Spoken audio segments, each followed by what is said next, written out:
frontera fundamentalmente me parece que eso tiende a ser, según se lo utiliza el término.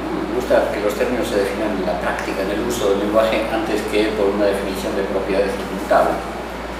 Y este concepto en particular me parece que va mutando con el tiempo y sobre todo va cambiando con el enfoque que se le da al uso circunstancial de la idea de frontera. Indudablemente es un marcador de diferencias. El problema con estos marcadores de diferencias es que se vuelven extremadamente relativos. Entonces es bastante complicado determinar cuán diferentes o cuán parecidas son determinadas cosas, ¿no? Nelson Goodman, un filósofo que es excesivamente relativista para mi gusto, hizo un señalamiento que sin embargo respeto.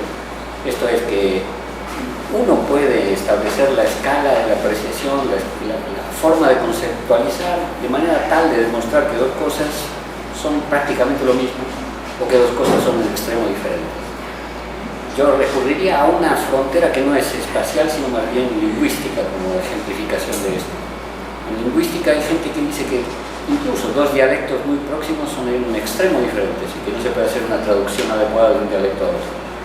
O sea que hay 7.000 lenguas más o menos se reconoce que hay, depende cómo se basa el grupo, porque es todo tan relativo, ¿no? No se sabe cuál es el límite entre una lengua y otra.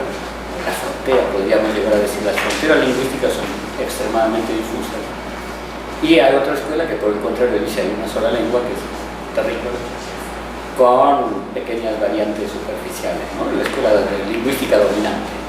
O sea, por un lado parecería como que las diferencias pueden llegar a ser definitorias y por el otro lado también en cierta forma ilusorias, ¿no? Por lo menos poca cosa frente a posibilidades de ir más allá de la apariencia y descubrir un fondo común. O sea, es muy, muy delicado el concepto de frontera. Y me parece que está distrayendo frente a marcadores de diferencia que no son fronteras. Por ejemplo, ahora ya hemos casi perdido en la memoria lo que fue el marxismo, ¿no? Pero antes estaba la idea de proletarios del mundo unidos, lo que establecía una igualación a través de las fronteras, o sea, una marcación tal que dentro de una misma frontera existían diferencias más grandes que las que había a través de ellos. Y como que el concepto de frontera puede llegar a ser distractivo respecto de otras diferencias que en determinados contextos o ante determinadas búsquedas pueden ser más relevantes.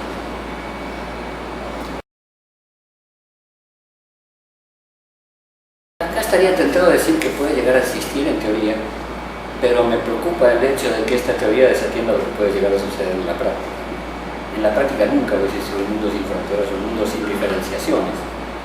Hay casi como demostraciones axiomáticas de que cualquier excusa es buena para establecer un gueto, para hacer una separación, ¿no? Están las experiencias de Milgram, por ejemplo, las experiencias de, bueno, que cualquiera puede establecer, digamos, una relación vertical y hasta de autoritarismo sobre cualquier otra persona susceptible de ser tratada de ese modo. Existe, bueno, toda la demostración de Sakoda, que son las primeras experiencias que se hizo con autómatas celulares en papel, que demostró que cualquiera sea la tolerancia de los vecinos, siempre se iban a formar guetos. Y a veces se iban a formar guetos más drásticos y más profundos cuando la tolerancia es mayor, ¿no? A pesar de que se puede llegar a creer lo contrario. Lo mismo demostró Schelling, ¿no? Años más tarde, independientemente, Premio Nobel de Economía, tiene una pieza clásica de demostración que se llama Neighborhood, o sea, vecindarios, de qué manera por cualquier excusa se forman agrupaciones diferenciadas, entre las cuales tal vez no haya una frontera delimitada, visible, pero indudablemente hay una diferenciación.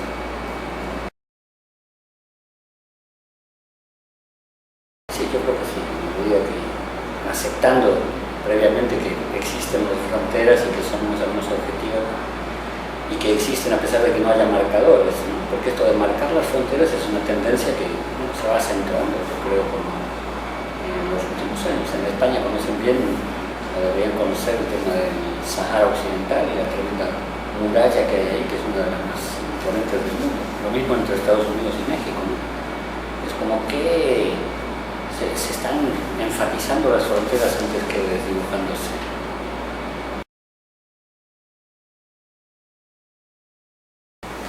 Yo creo que sí, ese es tal vez el problema. A veces se tiende a simplificar toda esta cuestión hablando de residuos o remanentes de lo tribal, ¿no? Sobre todo en África se percibe esto, donde a pesar de la descolonización, en todo el proceso que siguió ulteriormente con la adquisición de la independencia, las fronteras entre tribus que antes prácticamente no existían se fueron acentuando. Y después hay que pensar que, bueno, en cierta forma las fronteras formalmente existentes son como si fueran arbitrarias, contingentes, dependientes de, por ejemplo, la forma en que las potencias europeas se distribuyeron en el mundo. El mismo Marx decía que lo que los ingleses hicieron en la India fue desdibujar fronteras que antes eran más fuertes, ¿no? Un montón de reinos y montones de lenguas y montones de etnias extremadamente distintas es como que en algún momento se unieron frente a un enemigo común, que era el poder colonial. Y la lógica interna, podríamos decir, de un país que antes eran múltiples fronteras, es como que en ciertas circunstancias históricas pueden llegar a neutralizarse o desaparecer.